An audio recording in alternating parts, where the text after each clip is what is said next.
Welcome to Breakfast at Wimbledon. A summer tradition's in full swing. Welcome to the All England Club, home to the championships, Wimbledon. SW19, as it's known to the locals and tennis fans all around the world. It's the middle weekend of the tournament. We have new names and old playing for the final spots of week 2. A career high number 10 in the world for him. Hi, everyone, and welcome. It's Breakfast at Wimbledon. I'm Chris McEnroe, Chris Everett, John McEnroe. John, fantastic shirt today. Not as good as your dress and this outfit here. Already? Cheers to another breakfast at Wimbledon, please. Another one. If Cheers, you don't mind. my friends. Since it's breakfast and I haven't eaten, is it okay if possibly...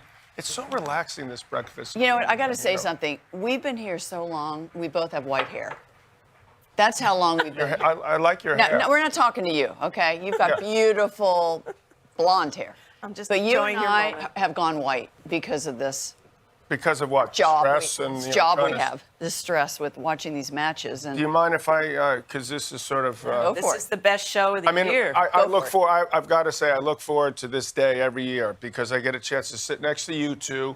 It's the first breakfast at Wimbledon. We can have some fun. Yeah. There'll be some tennis. Everyone relax. We'll see plenty of tennis. We'll go to 10 or 11. And it's a different world here now at Wimbledon. then you get to stuff your face. This is the best show of the year, as I said, because you can't eat the set. You can eat the desk. You can eat the props. You can't eat the Just have at it.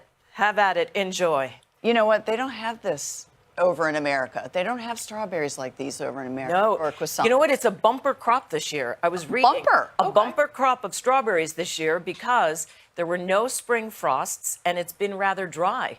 So it's a fantastic season for strawberries. John, dig in. Good trivia. I Chris mean, you McEnroe. were, Chris, I got to tell you, Study. you really do your homework. I mean, I have a lot of downtime between tournaments, John. I come in ready to so go. do I. But nonetheless, you're giving some Let me tell you what important else. perspective about it. Spilling the tea the first week, we were slip-sliding away. The chaos that weather has rained down on this Wimbledon. It's been decades since we've seen anything like it. The state of American tennis. Just how close is a Grand Slam title for these players this year? Tiafoe, Jess Pegula, or how about the surprise of this tournament? Chris Eubanks, what a delight. He plays later today. And young number ones, Carlos Alcaraz, Iga Swiatek, eyeing their first Wimbledon titles. What's it gonna take? But let us begin with the man holding the last 4. The pursuit of history. Novak Djokovic goes for Grand Slam title number 24.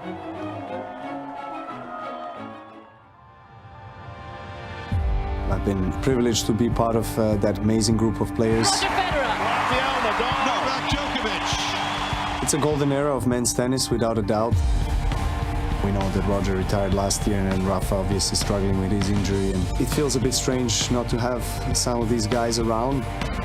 We said it many times that the rivalries that we had between each other have helped all of us, shape us into players that we became.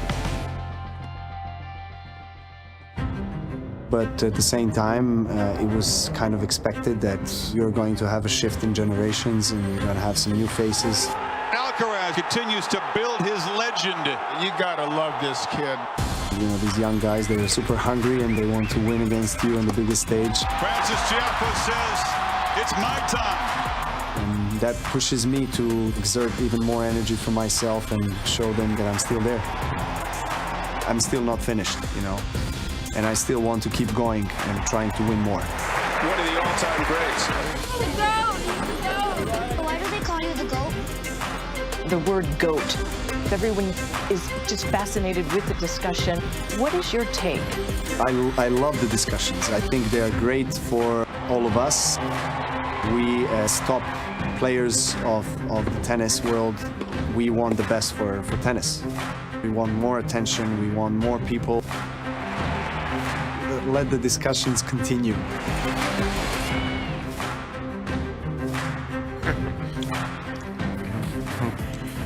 The young number 1, Djokovic number 2 in the world, but clearly the favorite here at the tournament. It has been decades and decades. Most can't remember the last time someone was such a heavy favorite. Elite on grass, Martino, Roger, Novak, Serena, Borg, John's good buddy. Novak Djokovic with a Wimbledon title this year would tie Roger Federer with 8. And as we seemingly measure everything by numbers nowadays, and he would also, as I said, go for Grand Slam title 24, tying Margaret Court for most all time, not just open era, all time. Would that make Djokovic the greatest grass court Before player? we answer that, Chrissy, could you tell me who do you think was better on grass, me or Borg? I think we know the answer. Let's get back to Djokovic. No, I had to think about that. I had to think about it. You did? No. Seriously, you on your best day against Borg on his best day with your serve and volley, I would pick you. You see? There we see it. Go to the MAC highlights. Son, you sound choked up. Listen, I did get choked up when I finally won this thing. It was an unbelievable weight off my shoulders. I will admit that. And this was probably the best I ever played here. So, and we'll be back to come after.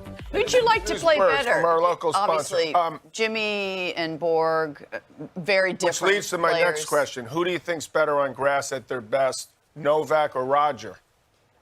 Roger. So he's the most beautiful player, along with you thinking he's the greatest. I happen to think, even though he's about to get 8, and every time they played in the finals, Novak won. Mm-hmm.